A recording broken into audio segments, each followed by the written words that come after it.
People के पेड़ के नीचे हम लक्ष्मी जी के साथ शनिवार के दिन आपसे मिलने के लिए आए हैं। शनिवार के दिन जो पीपल के वृक्ष के नीचे दिया लगाएगा उसके घर में कभी संपदा की कमी नहीं होगी। अरे दिन पीपल के वृक्ष के नीचे हमारा निवास होगा। आज भी नियम है, जिसको शनि लग जाता है एक काजल की डिब्बी ले लो और काजल की डिब्बी को 21 बार उतार कर उसको एकांत में जाकर जंगल आदि में एकांत में किसी पेड़ के नीचे इतना सा खड्डा खोद कर उसमें काजल की डिब्बी को डाल दो और मिट्टी से पूर दो, उस व्यक्ति का शनि समाप्त हो जाता है। काशी विश्वनाथ का नाम लेकर काजल की डिब्बी को 21 बार उतार कर अगर काशी विश्वनाथ का नाम लेकर शनि वाले व्यक्ति को अगर पेड़ के नीचे दबा दे, शनि समाप्त। लोग कहते हैं शनि चढ़ गया, 7.5 लग गई, ढैया लग गई, राहु लग गया, केतु लग गया, बृहस्पति लग गया, मंगल लग गया। शिव महापुराण की कथा कहती है कोई भी ग्रह लग जाए घर में से 1 लोटा जल भरो, शिव जी पर जल चढ़ाना प्रारंभ करो, सारे ग्रह अनुकूल हो जाएंगे। तुम्हारा कोई भी ग्रह प्रतिकूल नहीं हो सकता, कोई ग्रह तुम्हें तकलीफ नहीं दे सकता, सब तुम्हारे अनुकूल हो। पीपल की जड़ में इत्र का जल, भगवान पीपल देव पिपलेश्वर महादेव का स्मरण कर कर पीपल की जड़ में अगर जल चढ़ा रहे हैं और मान लो शरीर में कोई कष्ट हो गया है, शरीर में कोई रोग हो गया है, कोई मालूम पड़े ये हाथ 4 दिन से दुख रहा है या 4 दिन से ये नस दब गई है या ये कमर दब रही है, तो आप 2-4 दिन कर देखो। कलश के अंदर जल, जल में इत्र का थोड़ा सा भाग, पीपल की जड़ के नीचे आप उसका सिंचन करिए पिपलेश्वर महादेव के नाम से। उस जल को थोड़ा सा भाग लेकर आ जाओ उसी में से जो चढ़ाया है, और उस स्थान पर जहां कष्ट है उसको लगाना। शनिवार के दिन जो पीपल के वृक्ष में सरसों के तेल का दीप लगाता है उसको शनि कभी परेशान नहीं करता। एक बात हमेशा ध्यान रखिएगा, मान लो अगर कोई भारी रोग ऐसा शनि महाराज के कारण हो गया हो, अच्छे काम करते करते उल्टे हो रहे हैं, होते हैं किसी किसी के साथ में, विपरीत परिस्थितियां आ जाती है, अच्छा करने जाओ बुरा हो जाता है, अच्छा कर्म करने जाओ बुरा हो जाता है। तो पीपल के वृक्ष की जो छाल होती है, छाल देखिए पीपल के वृक्ष में जो छाल लगी होती है, उस छाल को घिसकर चंदन बनाकर भगवान शंकर का स्नान कराकर, अभिषेक कराकर, पूजन कराकर, पूजन कराने के बाद हमें पिपलेश्वर महादेव का नाम लेकर, कौन से महादेव? पिपलेश्वर महादेव का नाम लेकर वो जो घिसी हुई छाल होती है उस छाल का तिलक भगवान शंकर को लगा लो और उसी का थोड़ा सा भाग अपने कंठ पर, मस्तक पर लगाना प्रारंभ कर दो। धीरे धीरे जो विपरीत दशा है वो सुधरना प्रारंभ हो जाती है। पर नाम याद रखना, पिपलेश्वर, जम के बोलिए पिपलेश्वर महादेव। बेलपत्री की मध्य पत्ती पर, बेलपत्री की बीच की पत्ती पर लगाया हुआ चंदन और पत्ती के 3 पत्तियों का जहां पर मिलन हुआ है उस जगह पर लगाया हुआ शहद शिव को जब चढ़ाया जाता है तो वो भाग्य की बेकार रेखा को भी बदल देता है, वो साधारण नहीं है। पिपलेश्वर महादेव का नाम लेकर तो ऐसा लगे कि ये शरीर का रोग तो समाप्त हो ही नहीं रहा, एक ना एक रोग चल ही रहा, ये रोग समाप्त होने का नाम ही नहीं ले रहा, समाप्त ही नहीं हो रहा, ये तो समाप्ति की ओर जा ही नहीं रहा। फिर पिपलेश्वर महादेव का नाम लेकर, पिपलेश्वर महादेव का नाम लेकर कुछ भी मीठा जो बना सकते हो, हलवा बना सकते हो हलवा, सीरा बना सकते हो सीरा, खीर बना सकते हो खीर, चूरमा बना सकते हो तो चूरमा, लड्डू बना सकते हो तो लड्डू, जो तुम घर में मीठा बना सकते हो उसका केवल 7 ग्रास का अन्न, कितने ग्रास जम के बोलो जरा, 7 ग्रास, 7 ग्रास मतलब 7 कोर, 7 ग्रास का अन्न एक पात्र में लेना और पिपलेश्वर महादेव का नाम लेकर किसी भी शिवालय में, शंकर के मंदिर में जाकर एक बेलपत्र रखकर उस जो प्रसाद तुम बना कर ले गए हो, जो तुम भोग बना कर ले गए हो, उसका स्पर्श कर कर पिपलेश्वर महादेव का नाम लेकर शंकर को उस भोग को रखकर, बेलपत्र रखकर शिव जी को 7 बार एक ही लोटे का जल, केवल एक लोटे का जल 7 बार उत्तर की ओर मुख कर कर दक्षिण में खड़े होकर शंकर के शिवालय पर 7 बार एक ही लोटे का जल 7 बार थोड़ा थोड़ा कर कर उसको गिरा दीजिए, शिव जी के ऊपर चढ़ा दीजिए 7 बार। बाद में जो प्रसाद पर आपने बेलपत्र रखी है उसी बेलपत्री को उठाकर शंकर के शिवलिंग पर चढ़ा दीजिए। बाबा को प्रणाम करिए, बाबा मेरे शरीर का रोग समाप्त नहीं हो रहा, गोलियां खा रही हूँ, दवाई खा रही हूँ, कुंदकेश्वर महादेव का नाम लेकर दवाइयाँ ले रही हूँ, पर कभी घुटना, कभी कमर, कभी आँख, कभी थायराइड, कभी कुछ, कभी बीपी, कभी शुगर, कुछ ना कुछ चल ही रहा है। बाबा अब आपको संभालना। किसी भी दिन पिपलेश्वर महादेव का नाम लेकर वो चढ़ी हुई बेलपत्री लियाओ, प्रसाद लियाओ, घर पर आने पर जैसे ही घर के अंदर प्रवेश करो सबसे पहले बेलपत्री को चबा चबा कर खा लो। फिर वो जो प्रसाद है उस प्रसाद को 7 गांठ से थोड़ी थोड़ी देर में 7 बार में उसको खा लेना। बाबा देवाधिदेव महादेव का नाम लेकर, पिपलेश्वर महादेव देव का नाम लेकर प्रणाम कर कर जल का आचमन, हाथ की हथेली में जल लेकर 7 बार आचमन कर लीजिए और शिव का, पिपलेश्वर महादेव का नाम ले लीजिए।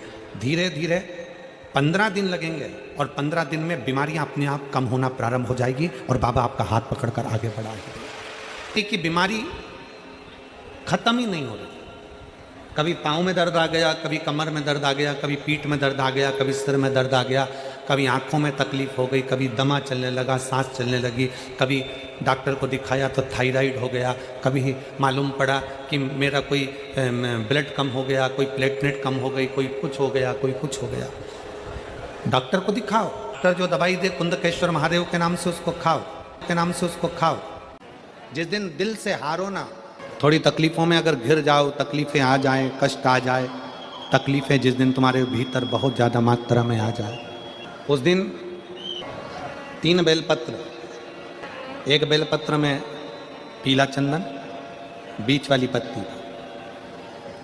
जिस दिन तुम्हें लगे कि मैं बहुत दुखी चल रही हूँ और मेरा काम हो ही नहीं रहा, बहुत तकलीफ़ की ज़िंदगी चल रही है, कोई हाथ पकड़ने वाला नहीं है, कोई संभालने वाला नहीं है और बहुत तकलीफ हो रही है, बहुत तकलीफ। उस समय पर एक बेलपत्री के बीच वाली पत्ती पर पीला चंदन, दूसरी पत्ती पर लाल चंदन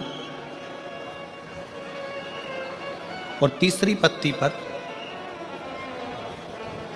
11 चावल गीले, पानी में उसको थोड़ा सा भिगो लें या धो लें, 11 चावल गीले शिव जी की उस पत्ती पर रखिए।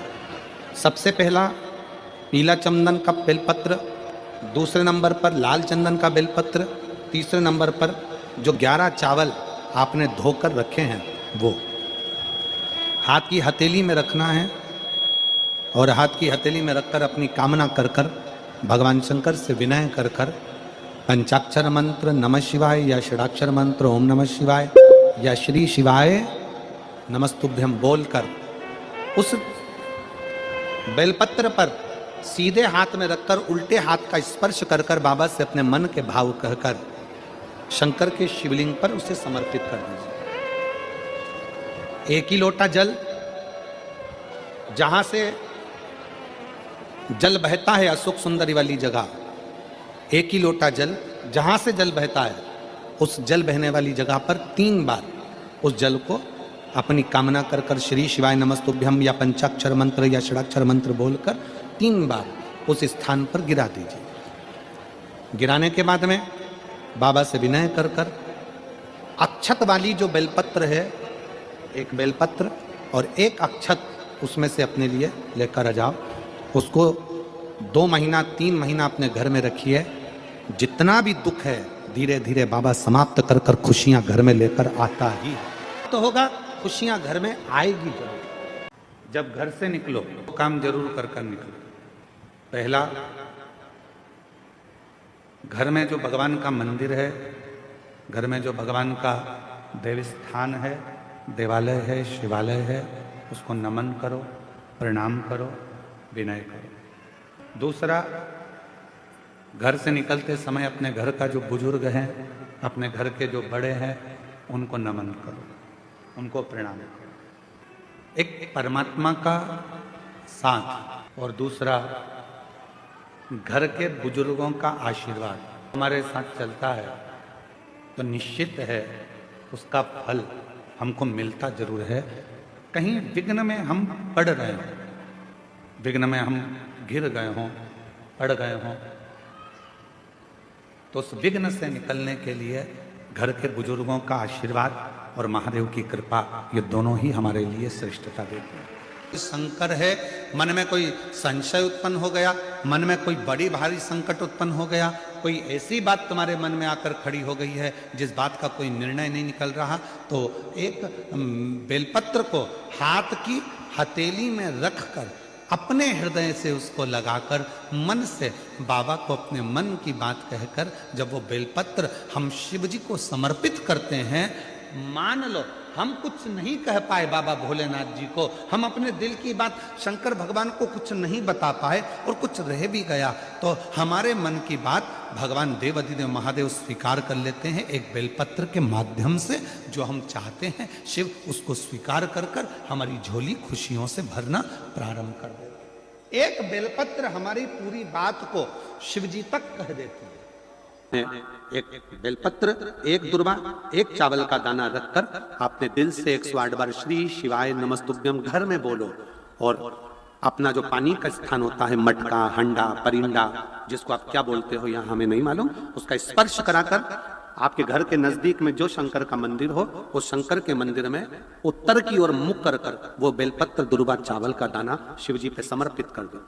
अगर लगातार 20 दिन भी आपने रोज प्रतिदिन अगर समर्पित करा है तो 21वां दिन आपका जो भी दुख है वो धीरे धीरे कटना प्रारंभ हो ही जाए। देसी गाय का घृत थोड़ा सा हाथ में लगाकर, भले 1 चम्मच ना हो, 1 कटोरी ना हो, आधी चम्मच भी ना हो तो 2 आधी चम्मच ना हो तो 2 बूंद ना हो तो एक बेलपत्र में इतना बल होता है कि 64 योगिनियां, 33 कोटि देवताओं की धर्म पत्नियां, देवियां, 64 योगिनियां, देवियां, सारी सिद्धियां, निधियां, सब बेलपत्र के इस पत्ते के दोनों पत्ते और पत्ते के बीच में जो डंडी होती है, जो बची हुई जगह होती है, सारी निधि, सारी सिद्धि और सारी देवियों का स्थान होता है। जब हम एक बेलपत्र को दिल से अपनी कामना कर कर देवाधिदेव महादेव को, ये शिवलिंग जलाधारी, ये जल बहता है, बेलपत्र समर्पित करते हैं दक्षिण में बैठकर जब डंडी का मुख उत्तर की ओर कर कर बेलपत्र अपने मन से कामना कर कर शिवलिंग पर समर्पित करते हैं तो ऐसी कोई कामना नहीं जो मेरा महादेव पूरी ना करता।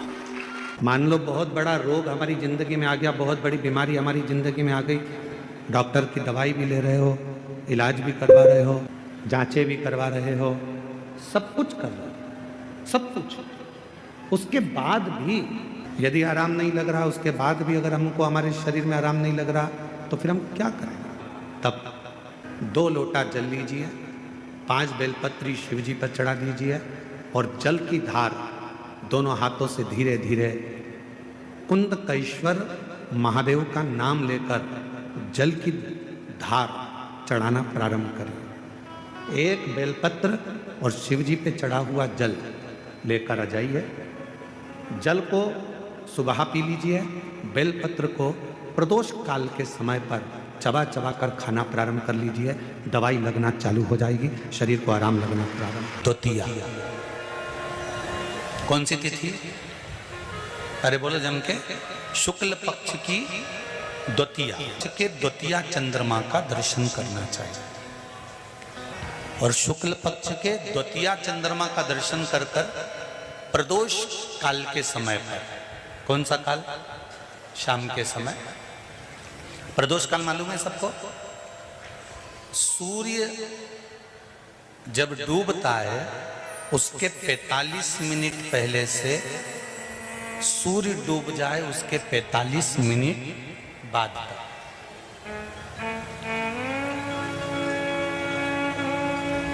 कितने मिनट पहले? जम के बोलो जरा। 45 मिनट पहले से 45 मिनट बाद प्रदोष काल का क्रम है।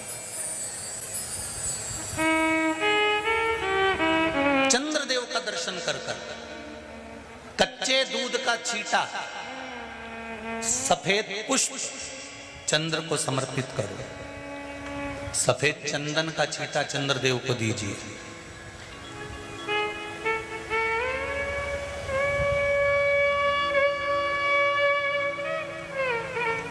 और चंद्रदेव को छींटा देने के बाद जो दूध है उसका छींटा अपने तन पर लीजिए, सफेद चंदन थोड़ा सा अपने शरीर पर लगा लीजिए। कितना भी विषम से विषम रोग हो, कितना भी किडनी, लीवर, चाहे कैंसर जैसा रोग हो, मेरा चंद्र शुक्ल पक्ष के द्वितीया के चंद्र में शंकर भगवान स्वयं विराजमान होकर अपने भक्त को रोग से मुक्त करते हैं। द्वितीया के चंद्र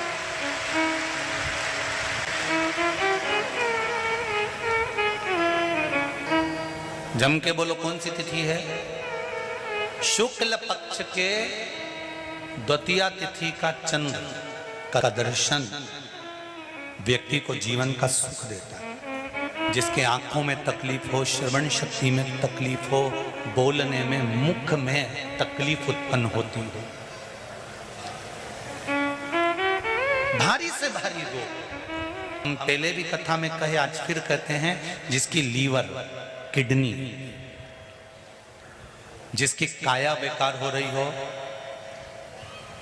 चमड़ी सफेद पड़ रही हो, काले काले छट्टे पड़ रहे हो, सोराइसिस जैसी बीमारी हो गई हो, कैंसर जैसा रोग हो गया हो, बड़े से बड़ा रोग, अगर किडनी, लीवर कितना भी बेकार से बेकार हो गया, डैमेज से डैमेज हो गया, उसको शुक्ल पक्ष के द्वितीया चंद्रमा का दर्शन करना चाहिए। दूज, जो शुक्ल पक्ष की दूज आती है ना, द्वितीया, शंकर भगवान के फोटो का दर्शन करा है आप लोगों ने? बोलो तो जम के करा है ना सबने? शंकर भगवान के चित्र का दर्शन करिए, शंकर भगवान के फोटो का दर्शन करिए, शंकर भगवान की मूर्ति का दर्शन करिए। शंकर भगवान के मस्तक पर जो चंद्रमा रखा हुआ देखते हैं आप लोग, शिव जी के मस्तक पर जो चंद्र देखते हैं, वो चंद्र कौन सी तिथि का रखा था शंकर भगवान? कभी कभी अगर आपकी समाज में प्रश्न मंच होता है ना, तो उसमें प्रश्न पूछना चाहिए कि शंकर भगवान के मस्तक पर जो चंद्रमा रखा है वो कौन सी तिथि का रखा है? एकम, दूसरी, चतुर्थी, पंचमी, छठ, सप्तमी, अष्टमी, नवमी, दसवीं, 11, 12 पूछ लेना चाहिए कि कौन सी तिथि का चंद्रमा भगवान शंकर के मस्तक पर रखा है। तो हमारा शास्त्र कहता है, स्कंद पुराण कहती है, पद्म पुराण कहती है, अग्नि पुराण कहती है, लिंग पुराण कहती है, नर्मदा पुराण कहती है, नारद पुराण कहती है, और कूर्म पुराण और विष्णु पुराण वर्णन करती है कि शिवजी के मस्तक पर जो चंद्र रखा है वो शुक्ल पक्ष की द्वितीया का रखा है।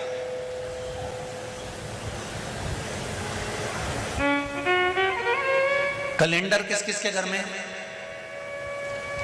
उठाओ जरा हाथ। जिसके घर में कैलेंडर या पंचांग, आज ही घर जाकर देखना, कैलेंडर को पलट कर देखना, शुक्ल पक्ष की द्वितीया तिथि जैसे ही देखोगे उसमें लिखा होता है चंद्र दर्शन। लिखा होता है कि नहीं होता है? अरे बोलो तो जी, लिखा होता है ना। शुक्ल पक्ष की द्वितीया तिथि देखोगे तो उसमें लिखा होता है चंद्र दर्शन। अब इस प्रत्येक शुक्ल पक्ष की द्वितीया तिथि पर चंद्र दर्शन क्यों लिखा होता है? क्योंकि शिव महापुराण की कथा में उमाखंड में वर्णन किया गया है कि जब चंद्रदेव को दक्ष प्रजापति का श्राप लग गया, चंद्र तुम मेरी एक पुत्री के प्रति स्नेह रखते हो और बाकी की पुत्रियों की ओर तुम देखते तक नहीं, बाकी की पुत्रियों की ओर तुम देखते तक नहीं हो। चंद्र, हे चंद्र, मैं तुम्हें श्राप देता हूं कि तुम्हें काया का रोग हो जाए, तुम्हारी काया गलना प्रारंभ हो जाए और तुम्हें तुम्हारे इस रोग से कभी मुक्ति नहीं मिलेगी। चंद्र दुखी हो गए।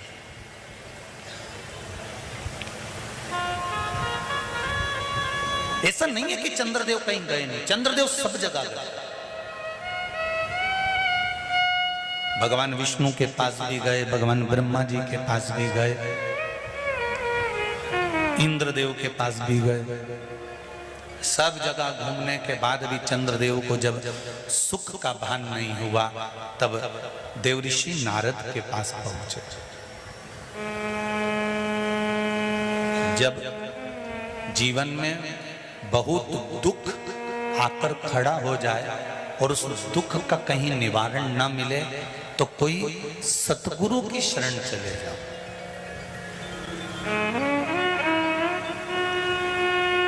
और सतगुरु भी वो होना चाहिए जिसको अपनी पूजन से मतलब नहीं, उसको परमात्मा की पूजन से मतलब होना चाहिए। सत्य मार्ग की ओर प्रशस्त कर। देवऋषि नारद के पास गए और नारद जी से जाकर कहा, मेरी काया गल रही है, मेरी काया में रोग हो गया है, मेरी काया टपक रही है, कुछ कृपा कर दो। देवऋषि नारद ने कहा, पार्थिव शिवलिंग का निर्माण करो और उस शिवलिंग का पूजन करो। अब देखिएगा जरा,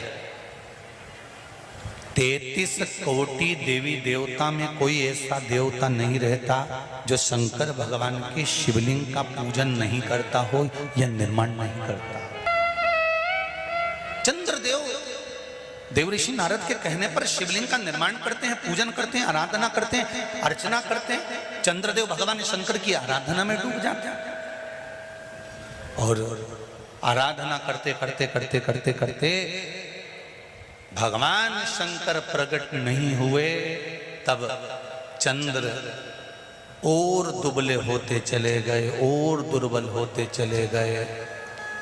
शरीर चंद्रदेव का टेढ़ा होने लगा, क्योंकि केवल हड्डी का कंकाल चंद्रदेव का रह गया।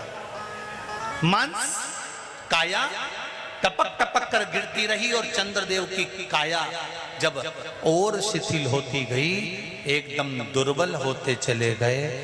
सारे पूरे महीने में चंद्र की स्थिति देखना और शुक्ल पक्ष के द्वितीया तिथि के चंद्र की स्थिति देखना। शुक्ल पक्ष का द्वितीया का जो चंद्रमा होता है वो एकदम पतला, कमजोर और वक्रीय सा होता है। किस किस ने करें दर्शन? करें आप लोगों ने दूज के चंद्रमा के? एकदम पतला, कमजोर, दुर्बल, वक्रीय सा नजर आता है। तब चंद्रदेव को देखा भगवान शंकर ने और लगा कि अब इसके प्राण रहने वाले नहीं। तब भगवान शंकर दौड़कर उस शिवलिंग में से प्रकट हो जाते हैं, चंद्र की काया ठीक कर देते हैं। तो चंद्र कहता है, आप कृपा करो। भगवान ने उसी चंद्र को, द्वितीया के चंद्र को अपने मस्तक पर धारण कर लिया और द्वितीया के चंद्र को मस्तक पर धारण कर कर भगवान शंकर ने कह दिया कि सुनो चंद्रदेव, आज शुक्ल पक्ष की द्वितीया तिथि है, जिस दिन मैंने आपको अपने मस्तक पर धारण करा है। जो भी शुक्ल पक्ष की द्वितीया तिथि को चंद्र का दर्शन करेगा, उसकी जिंदगी में कभी रोग से वो ग्रसित नहीं होगा। शुक्ल पक्ष की द्वितीया तिथि को भगवान शंकर ने चंद्रदेव को अपने मस्तक पर धारण करा। तो शंकर भगवान ने कह दिया, सुनो चंद्रदेव, आज शुक्ल पक्ष की द्वितीया तिथि को मैंने आपको अपने मस्तक पर धारण करा है। संसार में रहने वाला, मृत्यु लोक में रहने वाला, चाहे देवलोक में रहने वाला, चाहे जिस लोक में वो निवास कर रहा है, अगर शुक्ल पक्ष के द्वितीया तिथि के चंद्रमा का दर्शन करेगा तो वो रोग से मुक्त रहेगा। अब हमारे यहाँ इतनी अच्छी अच्छी तिथियां दी हैं, कैलेंडर तक में लिखा हुआ है कि चंद्र दर्शन। अब उसके बाद भी लोग चंद्र दर्शन नहीं करें तो फिर उनका भाग्य बेकार। पंचांग में लिखा है कि चंद्र दर्शन, बोलो सही है कि गलत है? उस पर पंचांग में लिखा है कि चंद्र दर्शन, शुक्ल पक्ष की द्वितीया तिथि चंद्र दर्शन। मान लो कोई व्यापार, कोई दुकान, कोई फैक्ट्री आपकी ठीक नहीं चल रही है, आप ठेला लगा रहे हो, सब्जी की दुकान लगा रहे हो, कोई दुकान खोल कर बैठे हो, कोई फैक्ट्री लगा कर बैठे हो, कोई व्यापार कर रहे हो और उस व्यापार में तुम्हें आनंद नहीं आ रहा, बहुत तकलीफ चल रही है, बहुत तकलीफ, सब कुछ करके देख लिया पर वो तकलीफ मिटी नहीं रही। तो थोड़े दिन, थोड़े समय किसी भी शंकर के मंदिर में बटकेश्वर महादेव के नाम से एक बेलपत्र चढ़ाने का तरीका जरा समझ लेंगे।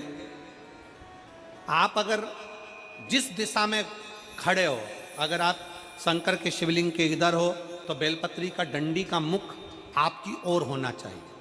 आप इधर हो तो डंडी का मुख उधर हो, आप उधर हो तो डंडी का मुख उधर हो, आप इधर हैं तो डंडी का मुख इधर हो। बटकेश्वर महादेव के नाम से शंकर जी के मंदिर में एक बेलपत्री पर डंडी का मुख अपनी ओर होना चाहिए। जो डंडी है इसका मुख अपनी ओर। बटकेश्वर महादेव के नाम से एक बेलपत्र शंकर भगवान को समर्पित करो बटकेश्वर महादेव के नाम से। और बेलपत्र चढ़ाने के बाद में जो तुम्हारे कलश में जो जल है, लोटे में जो जल है, वो 7 बार, लोटे का जल 7 बार, 7 बार से मतलब है अलग से लोटा भरना नहीं है, 7 बार उसी लोटे का जल जब बेलपत्र डंडी समेत समर्पित कर दें, 7 बार उस लोटे के जल को 7 बार बटकेश्वर महादेव का नाम लेकर अपनी मन की कामना कर कर बाबा से विनती करते हुए कि बाबा मेरी ये छोटी सी अर्ज स्वीकार करते, 7 बार उस जल को चढ़ाओ। लगातार कम से कम आप 15 से 20 दिन तक लगातार बटकेश्वर महादेव के नाम से चढ़ाओगे। ऐसी कोई दुकान और फैक्ट्री नहीं तो चले नहीं और आगे बढ़े नहीं और काम सुलझे। बटकेश्वर महादेव, भगवान शंकर का ये नाम, भगवान शिव का ये स्तुति, भगवान शंकर का ये नाम बटकेश्वर महादेव। स्वयं भगवान शंकर ब्रह्मा जी का जब सिर कटकर बड़का पेड़ बन जाता है और उस पेड़ के नीचे, वृक्ष के नीचे शंकर भगवान विराजमान हो जाते हैं, शिव जी उसके नीचे विराजमान हो जाते हैं, उसी का नाम बटकेश्वर महादेव पड़ा। बटकेश्वर, बोल बटकेश्वर महादेव की। शिव जी के मंदिर में उतनी देर रहो जितनी देर तुम्हारा चित्त लगे। शिव जी के मंदिर में व्यर्थ बैठकर ज्यादा बातें नहीं करना, किसी की निंदा नहीं करना, किसी की बुराई नहीं करना, चुगली नहीं करना, किसी को अपशब्द नहीं कहना, किसी को ताना नहीं देना है, किसी को आड़ा टेढ़ा नहीं बोलना। अरे शंकर की स्तुति करने गए हो, शिव भक्त का सबसे पहला काम है मंदिर में अगर गंदगी हो रही है तो उसको साफ करो, जाले लग रहे हैं उसको निकाल दो, तो तुम्हारी जिंदगी के भी जाले समाप्त हो जाएंगे। शिव मंदिर में गए हो, थोड़ी सेवा करो, चाकरी करो, आराधना करो। धर्म पत्नी से संतान नहीं, औलाद नहीं, बड़े दुखी है, बड़े दुखी। अच्छा, संतान नहीं हो, किसी नारी की गोद अगर, स्त्री की गोद अगर खाली रह जाए तो भी दुख होता है उसको कि मेरे घर में औलाद नहीं, संतान नहीं। हम कई बार कहे, आज फिर कहते हैं, ये टेस्ट भी बाद में कराना, सारी जांचें बाद में कराना। एक बार शंकर का भजन कर कर देखना। सब जगह से अगर हार जाओ और सारे रिपोर्ट आपकी आपने सब दूर दिखा ली, तो एक बार शंकर पर भरोसा कर कर तुमरुका जी का नाम लेकर सफेद आंकड़े की जड़ को शिव जी पे से रजस्वला धर्म के 7वें दिन 21 बार घुमा लो। नाम गोत्र बोलकर कमर में लाल धागे में बांध लो।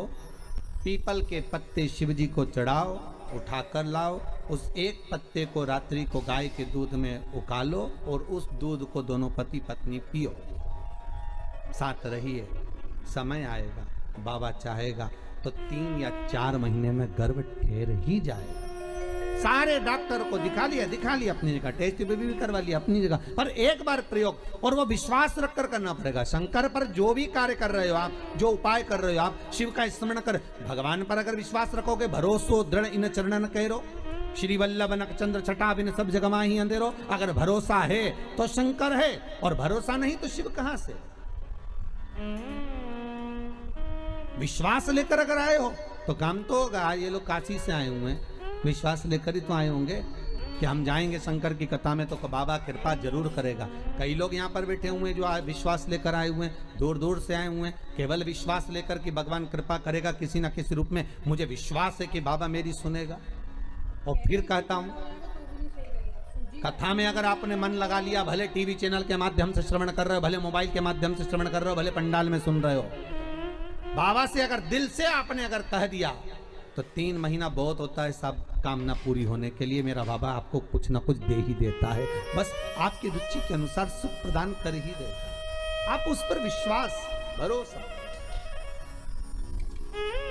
भटकना नहीं है हमको, मार्ग से विचलित नहीं होना।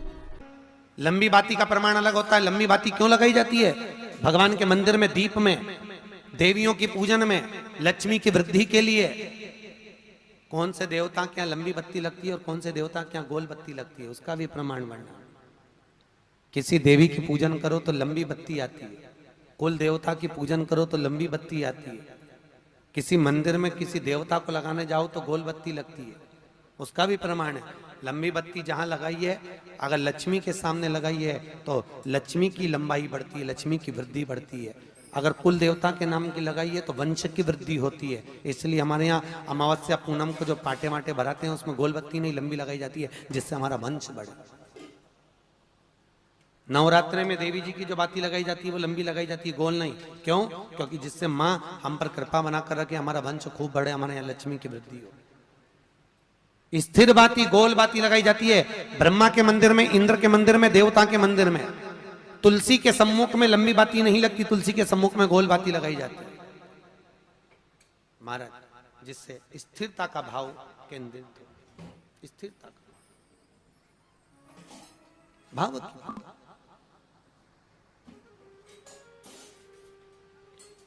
पीपल के वृक्ष के नीचे कभी लंबी बाती नहीं लगती, बड़ के पेड़ के नीचे कभी लंबी बाती नहीं लगती, आंवले के पेड़ के नीचे कभी गोल बाती नहीं लगती। आंवले के वृक्ष के नीचे लंबी बाती लगना चाहिए। धन की वृद्धि, सुख समृद्धि। तुलसी के पौधे के नीचे लंबी नहीं लगती, गोल बाती लगती। बातियों का भी प्रमाण। पक्ष की द्वितीया।